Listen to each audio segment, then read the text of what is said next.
Familias, sagas, linajes. Los clanes que dejaron huella histórica en Álava, el vestigio de los siglos pasados. Espacio de historia en Cadena Ser Vitoria. Con Isma García y Yondo Santos, en este recorrido por los clanes y linajes alaveses, hemos hablado de los Ayala, de los Mendoza, de los Guevara o de los López de Haro. Hoy nos detenemos en los Avendaño.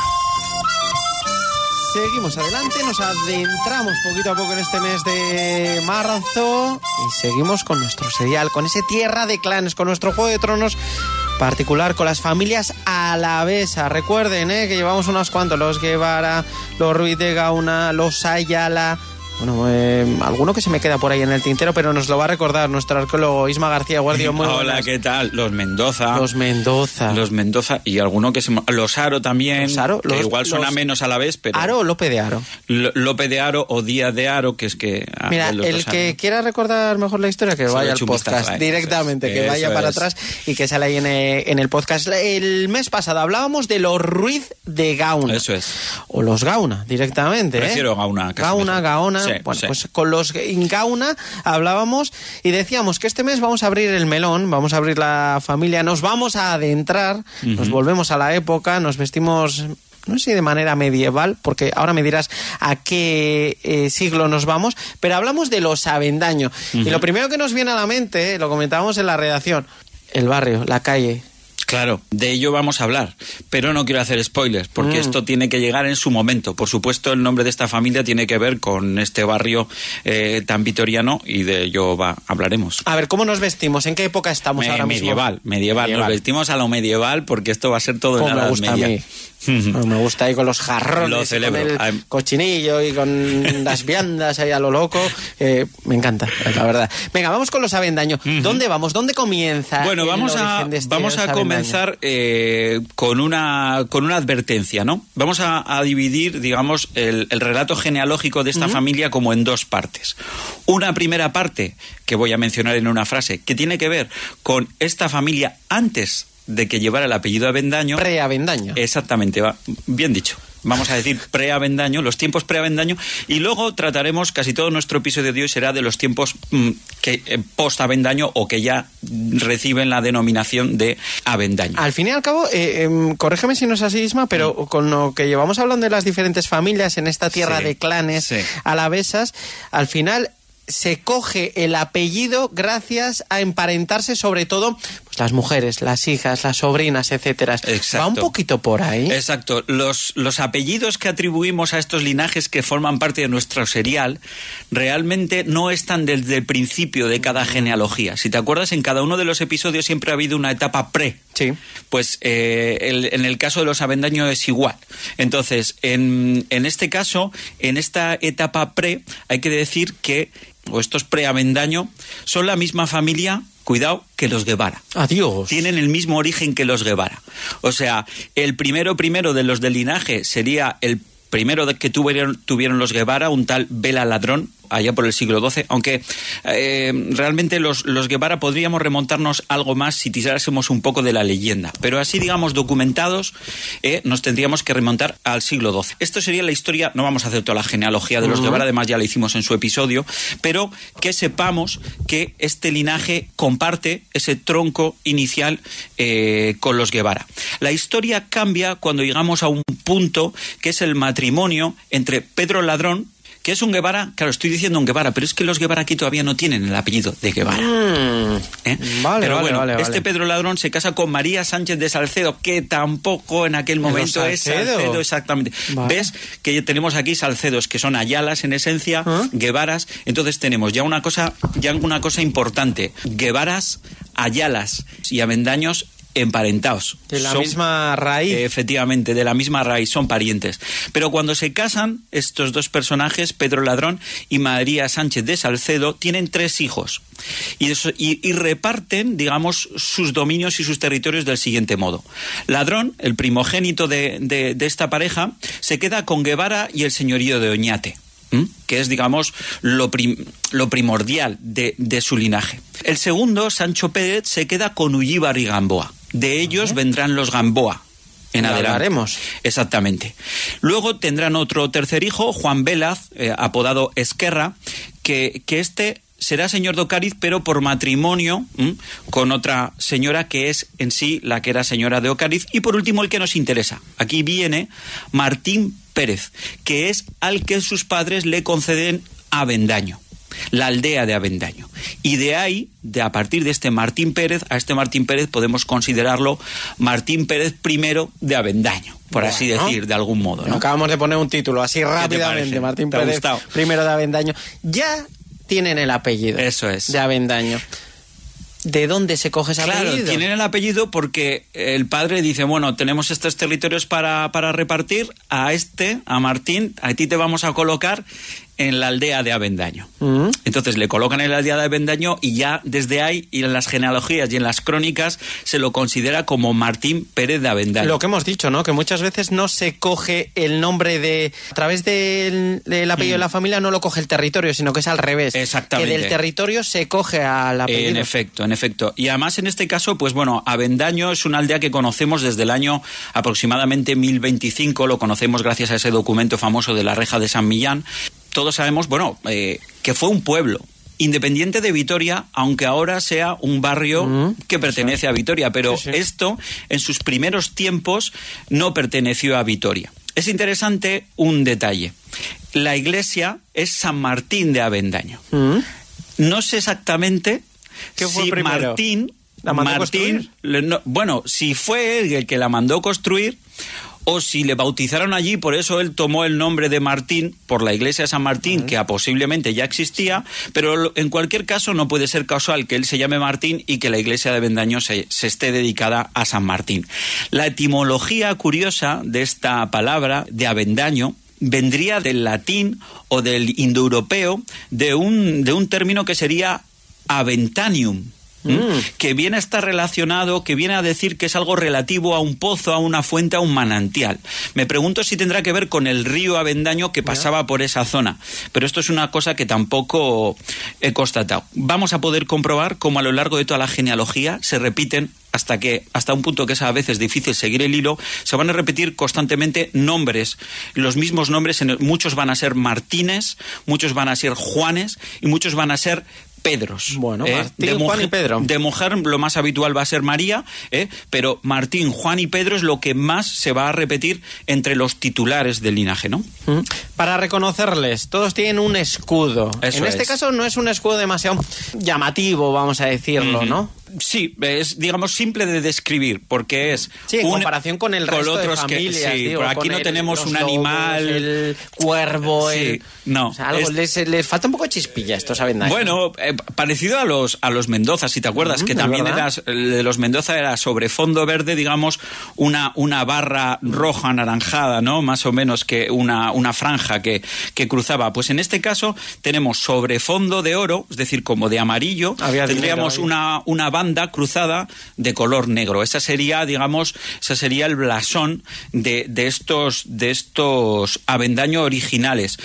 Se parece, por lo que nos cuentan las genealogías, que fue el padre de este Martín Pérez, Pedro Ladrón, que cuando hizo el reparto territorial a sus hijos también les repartió a cada uno un escudo distinto. Madre mía. Esto es lo que dicen un poco las crónicas, ¿no? Y a Martín le otorgó pues este escudo, que es un poco más sencillito, un poco más simple, pero en cualquier caso cumple su función, que es ser algo distintivo de esta familia a partir de entonces. Tenemos tierra, tenemos escudo, nos vamos con los títulos que tiene. Títulos nobiliarios ganados en favores al rey. Eso es, efectivamente, un poco ya hemos visto con todos los linajes estos cómo prosperan. En gran medida prosperan gracias a las riquezas que ellos obtienen del propio territorio del que son señores, y por otro lado también por cargos o honores que les son concedidos por los monarcas, ¿no? En este caso los Avendaño vamos a decir que no son de los linajes que vemos con más títulos y honores. Hemos estado hablando de gente muy importante, los Mendoza, los Guevara, los Ayala, ¿no? Los Avendaño también lo son, pero igual no tanto. El cargo más importante que pasaron en algunos casos de padres a hijos aquí fue el de ballestero mayor, del rey. Bueno. Los ballesteros mayores, este era un cargo militar, y el ballestero mayor lo que era el que dirigía, por así decir, el que comandaba un cuerpo de élite, que era un destacamento especial de ballesteros, que lo que tenían eran ese arma específica, que era la ballesta, y que eran como una especie de la guardia de corps del propio rey. Así que, de algún modo, el cargo era importante. Lo acompañaban cuando tenían que ir a una guerra, o, yo qué sé, lo acompañaban también cuando pues hacía sus visitas a las distintas zonas del reino, ¿no? Entonces, este era uno de los honores principales. Luego también los avendaños destacaron por, como otros señores, por tener bajo su mando ciertos castillos dentro del territorio alavés y vasco que eran de realengo, pertenecían, digamos, al rey, pero el rey tenía que confiárselos a ciertas personas. Alguien los tiene que cuidar mientras el rey no está, no puede estar en todos. Efectivamente. Entonces, los Avendaño pues se beneficiaron de estas fortalezas y de las rentas que llevaba acoplado el que fuese castellano de una de estas, fortalezas. Casi. Bueno, todos funcionaban un poco así, ya te digo, vivían un poco de lo que el rey un poco les concedía y también un poco de apretar las tuercas en la tierra a la gente que vivía por ahí. Luego también esta gente, así como por último, hay que decir que donde son realmente diestros, y esto lo vamos a ver, es en la política matrimonial. Aquí las mujeres tienen mucho que ver porque, como vamos a ver, casi todos los señoríos en este linaje van a entrar por parte de las madres. Claro. Y este es un tema interesante. Los matrimonios a partir de ahí. Vamos con esas filias y esas fobias.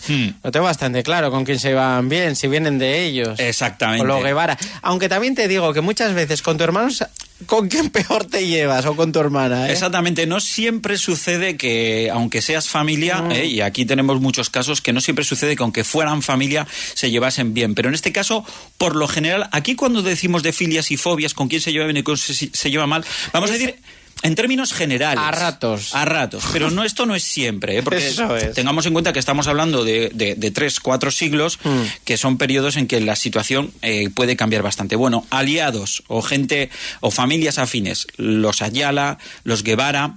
En el caso de Vitoria, que ya llegará, que hablaremos de los Álava, otro linaje importante. Enemigos, claro, este linaje, como vamos a ver, prosperó, aunque tiene su origen en Álava, prosperó sobre todo en Vizcaya, y entonces buena parte de sus enemigos son gentes, familias de la nobleza vizcaína, los Mújica, los Butrón. También son enemigos, en el caso de Vitoria, los Maturana. Y luego vamos a hablar de algún tipo de escaramuza que hubo en Bilbao contra los Lezama y los Zurbarán. Tenía más frentes que... Bueno, y más. Esta gente, fíjate que hay uno de los de la familia que le apodaban el malo. Este no debía ser malo, debía ser requete malo. Peor. Debía ser peor. Así que esta es una familia con, no voy a decir mala fama, pero bastante temida, ¿eh? Bastante temida. Pues espera, que vamos a entrar en eso. El 20 de marzo, Cadena Dial presenta la 29ª edición de los Premios Dial. ¿Te apetece el plan? Cadena Dial Vitoria te invita. Viaje a Tenerife desde Madrid, una noche de hotel y entradas para ver la gala de los Premios Dial 2025 para ti y tu acompañante. Envía un mail con tus datos personales y teléfono a vitoria@cadenadial.com y participa. Con la colaboración de Restaurante Círculo Cafetería y JF Norte. Premios Dial Tenerife.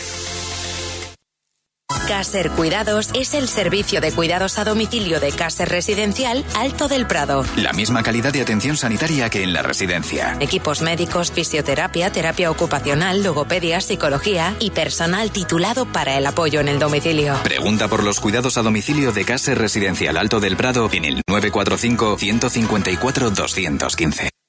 Cuando tu animal de compañía tiene una emergencia, no hay tiempo que perder. En el Hospital Veterinario Gasteiz estamos disponibles de forma presencial las 24 horas, los 7 días de la semana. Con nuestro servicio de urgencias y hospitalización con atención veterinaria 24 horas y en colaboración con tu clínica habitual, tu animal de compañía estará atendido siempre que lo necesite. Nos encontramos en Avenida del Cantábrico 12. Descubre más en veterinariogasteiz.com. Amutio en tu casa. Disfruta de la mejor patata nueva todo el año y productos de temporada. Y ahora por cada compra entras en el sorteo para asistir al evento benéfico del año, Amusufest 2025. El 29 de marzo en el Buesa Arena. Haz tu pedido en amutioentucasa.es o llama al 744-720-838. Envío gratis. Hola, Edu y yo queremos hacernos un seguro de salud y otro de mascotas para proteger al perro que vamos a adoptar. ¿Nos vemos y lo hablamos? Ah, la alarma nueva genial, ¿eh? Gracias. Si tienes a alguien acompañándote, todo es posible. Ahora tus seguros MyBox y tu alarma, 3 años sin subidas de precio. Tú y yo, nosotros, CaixaBank. Infórmate en caixabank.es. Rehabilita la fachada o cubierta de tu casa o edificio con Cubigual. Cubigual es para todos y para todo, desde la instalación de fachada ventilada súper eficiente energéticamente hasta un simple arreglo en la cubierta. Pon la rehabilitación de la fachada o cubierta de tu casa o edificio en manos de Cubigual, con la garantía de Cubial de Obras y Servicios en Florida 18. Hoy por hoy Vitoria. Familia temida, familia que se ganaba el respeto casi en el campo de batalla contra el resto.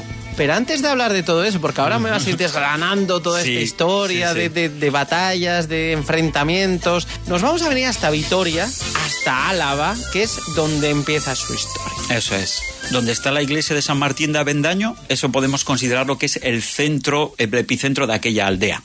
Entonces, ahí estaba la iglesia, está, de hecho, la iglesia San Martín, es decir, la gente puede acercarse por ahí y verlo. Es un edificio románico que está adosado a la parroquia actual y que si entras incluso conserva unas pinturas preciosas y muy interesantes, de verdad, y se remonta a esta época. Aquí, el primero que se asentó con toda su familia, con su mujer, etcétera, fue Martín Pérez de Avendaño. Este se casó, no sabemos el nombre específico de ella, pero con una hija de Sancho de Galdácano.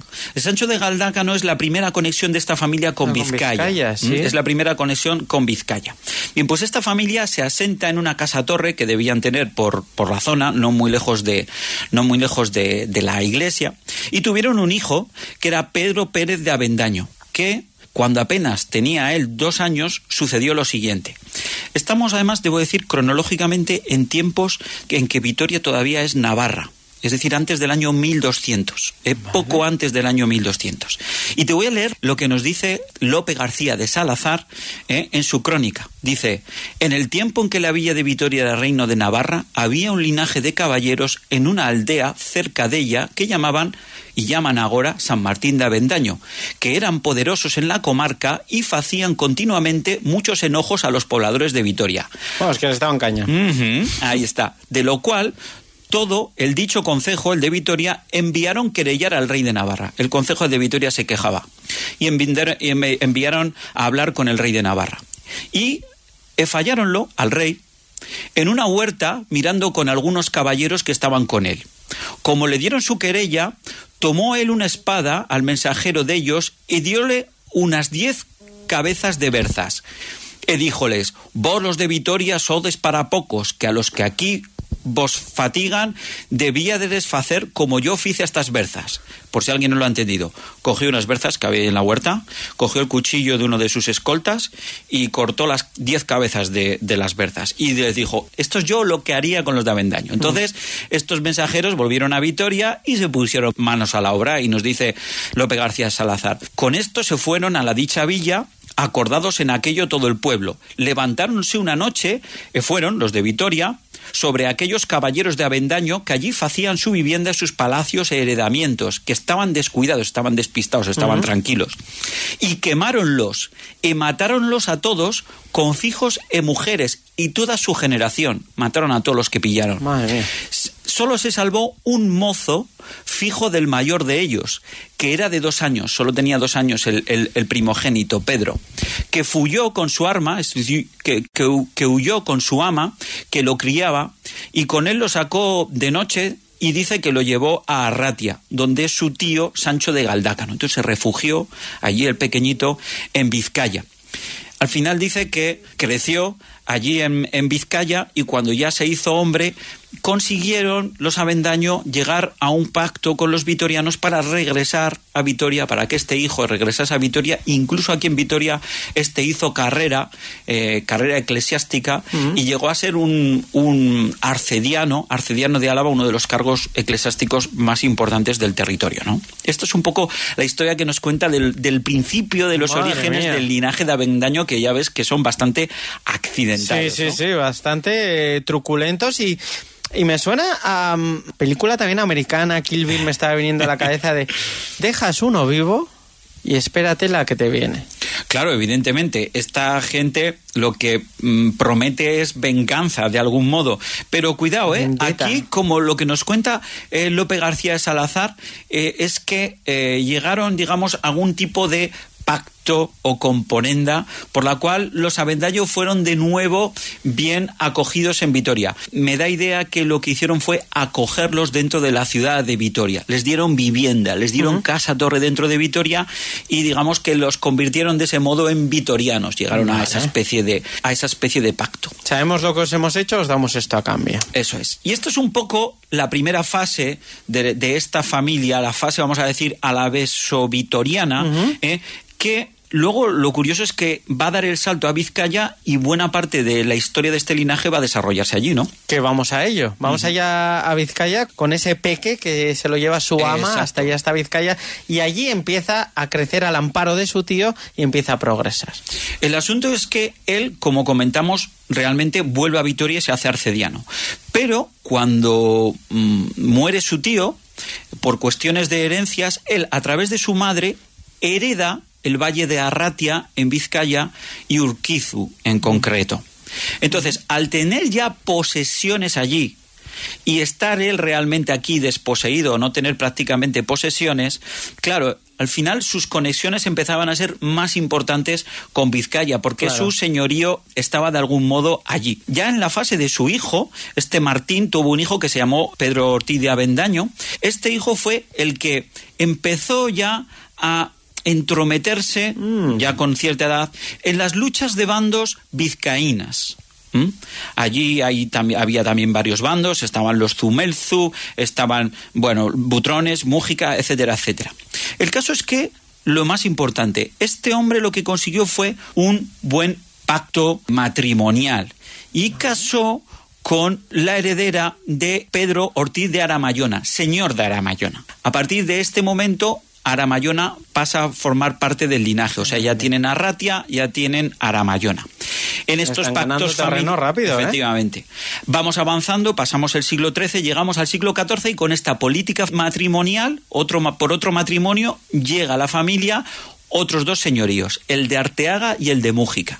De tal forma que, como digo, a principios del siglo XIV, los Avendaños son señores de Arratia, señores de Aramayona, de Arteaga y de Mújica. Vamos, media Vizcaya y un cacho muy importante de Álava, ¿no? Aramayona, ¿no? Entonces, ya empiezan a tener tanto que en un momento dado, vamos a ir a este punto nuclear, uno de estos matrimonios tiene solo dos hijos, un tal Furtado García de Avendaño, al que sus padres le entregan Aramayona, Mújica y Arteaga, y otro hijo, Martín Ruiz de Avendaño, que es al que le dan el Valle de Arratia, solo Arratia. Y es por la línea de este Martín Ruiz de Avendaño que va a seguir nuestra historia, porque este va a seguir siendo el Avendaño de pata negra. En los otros, la otra línea se va a convertir en la de los Mújica, que va por otro lado. Es la que se mezcla, la que se queda ahí en Vizcaya, y vamos a seguir la línea que vuelve en este caso hasta Vitoria, hasta Álava. Interesante la cantidad de territorios y todo lo que progresan en Vizcaya, todo lo que logran amasar, y sobre todo el no quedarse de alguna manera quietos y decir: voy a seguir peleando con las familias de aquí vizcaínas para seguir teniendo territorios y para que el nombre de mi familia se pueda seguir extendiendo, ¿no? Con un perfil bajo, como ya hemos comentado, ¿no? Como los Guevara, como los Ayala, como los Mendoza, pero sí que sigan progresando de la mano del rey. En efecto. De hecho, aquí comentábamos antes, muy importante la capacidad que tienen de establecer una política familiar, porque como estamos viendo, todas estas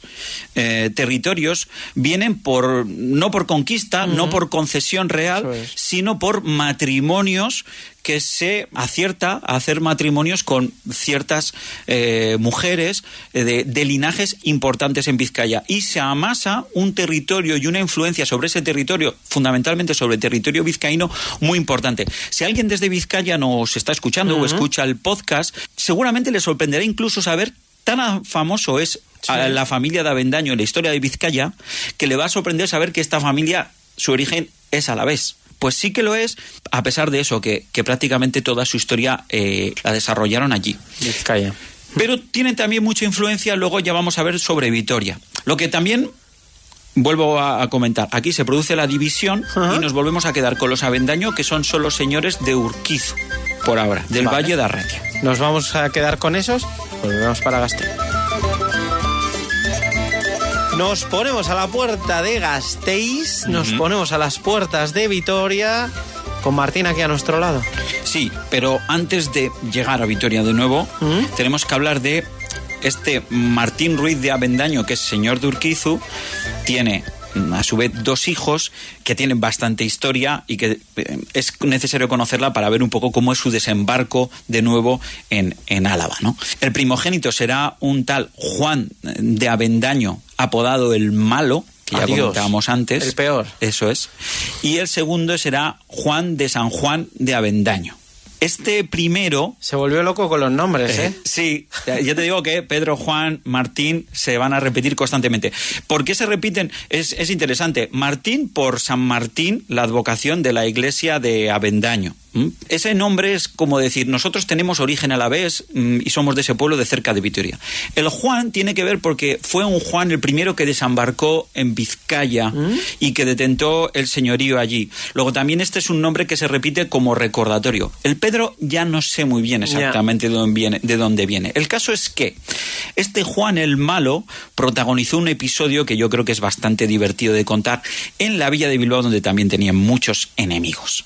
Aquí se cuenta que el conde Don Tello, que era al mismo tiempo señor de Vizcaya, ahí en Bilbao, estamos en las calles de aquella primitiva Bilbao medieval, trajo unos jabalís ahí a Bilbao pues para lucirse en la plaza, saltándolos y alanceándolos ahí con su caballo y tal, haciendo un poco gesta, ¿no? Y entonces como que no lo conseguía, no era muy hábil con estos lances. Muy diestro, ¿no? Y entonces vino aquí nuestro amigo el Avendaño, Juan el Malo, que además era un socarrón, y le dijo, trae aquí para acá, que yo con mi caballo y mi lanza lo voy a hacer mejor. Y efectivamente consiguió hacerlo mejor.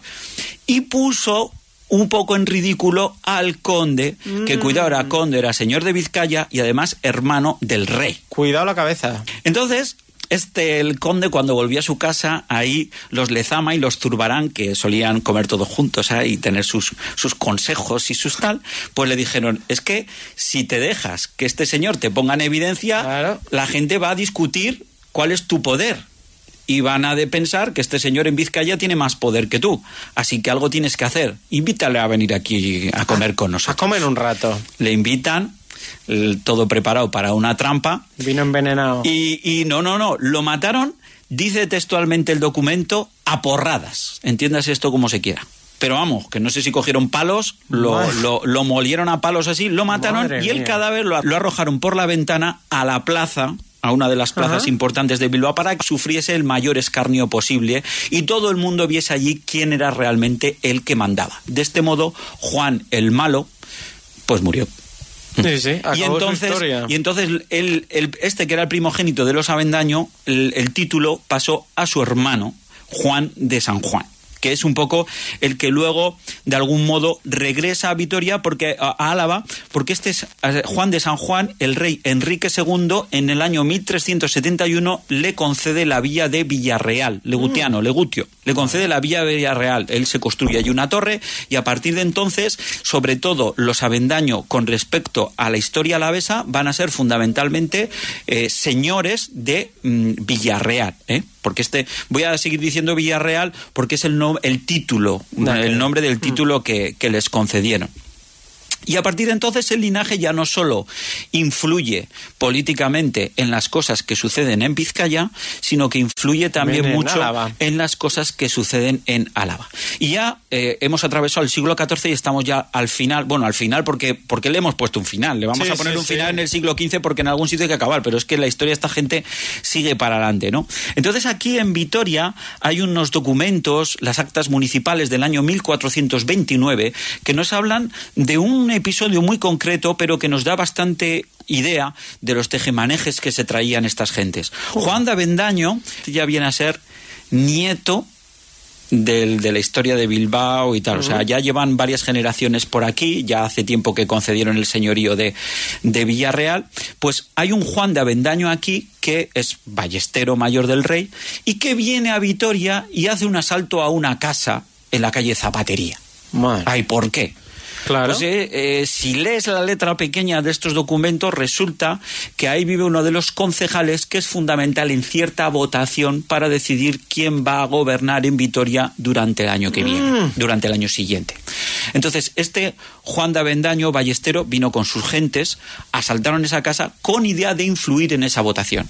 Pero el merino, la policía de la localidad en ese momento consiguieron de alguna forma detener un poco este atropello y bueno, se entró con una especie de disputas y de juicios y el propio concejo estableció, vamos a decir de una forma salomónica, el que expulsaran a las gentes, al propio Juan de Avendaño lo expulsaran de la ciudad y expulsaran también a otras 5 personas del linaje de Maturana, que eran los que realmente disputaban. Vale. Sí, fue salomónico, esto es. Pues para quitar estas riñas, mandamos a todos fuera. Y así, el fin que se quiso fue que se pudiese llevar a cabo en Vitoria, concretamente en la iglesia de San Miguel, la votación en un cierto ambiente de paz. Y sin influencias, aunque obviamente siempre las influencias. Tuvo que haberlas. Y de hecho, por los resultados, no sabemos exactamente cómo acabó este episodio, pero sí que sabemos por quién gobernó y los apellidos de quienes gobernaron en el año siguiente, que algún pacto parece que llegaron, porque hay apellidos tanto de un bando como de otro. Vale, o sea que gobernaron los Maturana y los Avendaño conjuntamente. Exactamente. Que se podían haber puesto de acuerdo antes de entrar al local de la batería. Pero es que en la Edad Media el estilo, la forma de arreglar los asuntos es otra. Primero nos damos cañita y luego ya sí eso, ¿no? Bueno, que hoy día tampoco es tan distinto con las guerras y tal, ¿eh? Primero nos damos cañita y luego ya pactamos y negociamos. Y luego se lo queda todo trampa. No sé, es que es en ese plan. Y bueno, ya por terminar, esto tuvo un episodio final que tiene que ver con una parte de nuestra geografía urbana de Vitoria, y es que los Avendaño consiguieron hacerse o adueñarse con una casa-torre en la entrada de la calle Herrería, pegante a lo que hoy en día es la Plaza de la Virgen Blanca.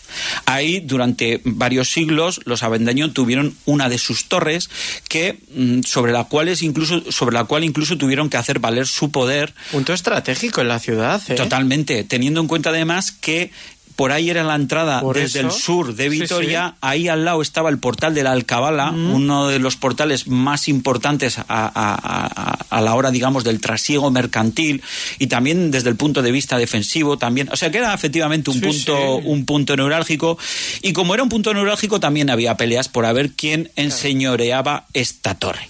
Y entonces los Avendaño estuvieron en disputas año 1447 con sus familiares, porque para estas alturas habían emparentado con los Hurtado de Mendoza. Madre mía. Aquí también al final se acabó llegando a un arreglo, y aquí paz y después gloria. Bueno. Aquí siempre estamos hablando de panteones. ¿Dónde se enterraba esta gente? ¿Cuál era el panteón de referencia? Pues ya por último, pues cuando morían, ¿dónde iban esta gente? Pues no he conseguido localizar, como en los otros linajes, aquí hay un vacío. El punto. Yo creo que tiene que haber varios puntos. San Martín de Avendaño, la ermita, la iglesia, la parroquia actual, ahí tuvo que ser, sobre todo durante la primera etapa alavesa de finales del siglo XII, principios del siglo XIII, un lugar de enterramiento importante de los de este linaje. Luego la zona Arratia, ¿no? Efectivamente. efectivamente. Ahí están las iglesias tuvieron patronato en la iglesia Santa María de Igorre y San Andrés de Zumelzu, y estas otras dos iglesias tuvieron que ser también referentes, aunque en la actualidad no se conservan allí, que digamos, sepulcros monumentales de estos que nos permitan decir fehacientemente que esto sucedió así. Y tampoco hay notas, salvo que se me haya escapado alguna, referidas en las crónicas, ¿no? Y un poco ahí que me quedo un poco con ese vacío al final a la hora de contar esta historia, porque con todos los linajes he conseguido cumplir, a ver dónde estaban ahí un poquito. Pero en este caso ahí nos vamos a quedar con esta especie de nos sin sabor. Con esa duda, con esa incógnita, con esa leyenda que dejamos ahí abierta. La próxima familia, el mes que viene. Los Sarmiento, los y las Sarmiento. ¿Qué te parece? Pues que aquí me viene una rima que me voy a guardar para el mes que viene. Hablaremos de la rima, porque viene a cuento. Pues cuidado con el viento. Isma García, gracias, un abrazo. Agur.